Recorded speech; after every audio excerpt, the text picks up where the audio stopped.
In this video, we're going to be looking at negative exponents. A negative exponent, when you look at it as x to the power of negative a, is moving that whole term down to the bottom of the fraction.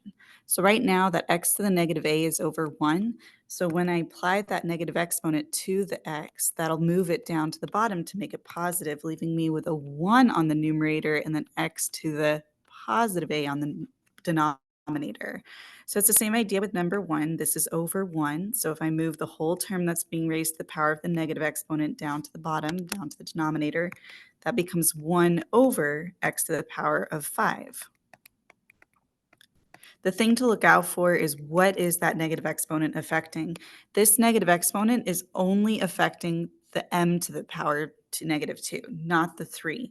So the 3 will stay on the numerator, and then the m squared will move to the denominator. So we're going to look at some examples with parentheses where you'll see that those are the parts that are moving. So for the second one, it looks like I'm only moving the a to the power of negative 4. It's okay for a coefficient, the negative 7, to be negative, and it won't move, but it's the negative exponents you need to look out for. So we're moving that one down to the denominator, which means that the negative 7 stays on the numerator, the b to the third stays on the numerator, and then the a to the fourth is on the denominator. When we're dealing with multiple variables of the same terms, we can apply the properties of exponents to them. Or what I personally prefer to do is first move exponents. So I personally would look at that a to the w to the power of negative 9 and move that down to the denominator first and then apply the properties of exponents. So that's over 1. So that means that I'll have w to the power of 7 over w to the power of 9. There's two ways we can look at this. We can see this as 7 w's on the top, 9 w's on the bottom, which means we'll end up with w to the power of 2 on the bottom when we cancel those all out. Another way you can do it is subtract the exponents. So w to the power of 7 minus 9, which gives you w to the power of negative 2, which ultimately will give you 1 over w squared. For the third one, d to the power of negative 3, c to the power of negative 5, and d to the power of negative 1. All three of these are moving down to the denominators. So we are going to put this all over 1, keep the 4 times 5 on the numerator, just like we did with the product property. We're multiplying the coefficients, so the 4 times 5. I still have that c to the power of 8 on the numerator, but now I've got d to the power of positive 3, c to the power of positive 5, and d to the power of positive 1. So applying the product property, I'm going to get the 20c to the power of 8.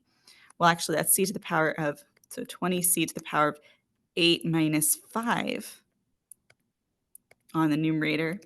And then these d to the power of 3 and d to the power of 1 will be adding, because that's a product rule. When you're going left and right, you're adding the exponents, so 3 plus 1. So in the end, I'm going to end up with 20c to the power of 3 all over d to the power of 4. So again, negative coefficients are fine. It's the negative exponents we want to look out for. So these are the only two that have the negative exponents. So then we put that over 1. We're multiplying the 6 times negative 3, and that x to the power of 8 times x to the power of 3 is on the denominator. 6 times negative 3 is negative 18 over x to the power of 8 plus 3 means that I have negative 18 over x to the power of 11. So I'll leave 7 for you to look at on your own, but let's jump down to a problem like number 8. So number 8, I see the negative exponent, and this time this negative exponent is affecting the whole term because it's outside of a parentheses like that. So that means that this whole expression is going down to the denominator. I'm going to have a 1 on the numerator, 8p to the power of 5, all to the power of 2. Then we can apply the power property. So my rule is to look at this as two groups. But you could also distribute the exponent, just remembering that it applies twice to the 8. So this is, to me, 8p to the power of 5 times 8p to the power of 5. Or you can look at it as 8 squared times p to the power of 5 times 2.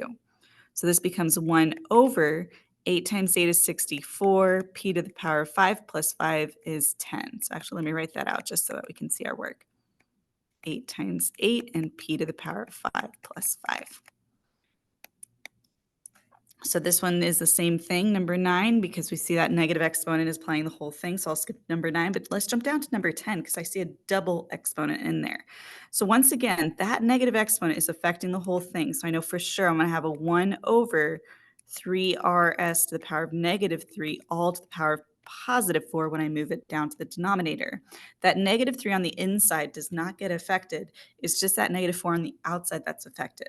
So now we can apply that rule of distributing the exponent of 4. So I'll show that method where you have the 3 to the power of 4, r to the power of 1 times 4, that r to the power of 1 is in there, and then s to the power of negative 3 times 4. So this is the other way. You could write it out 4 times, or you can distribute that exponent, just remembering that it's not 3 times 4 in the very beginning. It's 3 to the power of 4. The coefficients are raised to the power. So when we simplify this now, we're going to get 1 over 3 times 3 times 3 times 3 is 81, r to the power of 4, and then s to the power of negative 12, which means that we need to bring this term up to the numerator. So it's s to the power of positive 12 over 81, r to the power of 4. So I'll let you try out 11 as well. And there's notes online that you can check out. I think that's the only one, the only ones that I wanted to go over. So it should be enough for you to go on and do the assignment in Canvas. Let me actually pause this, and I'll show a different video actually for that one.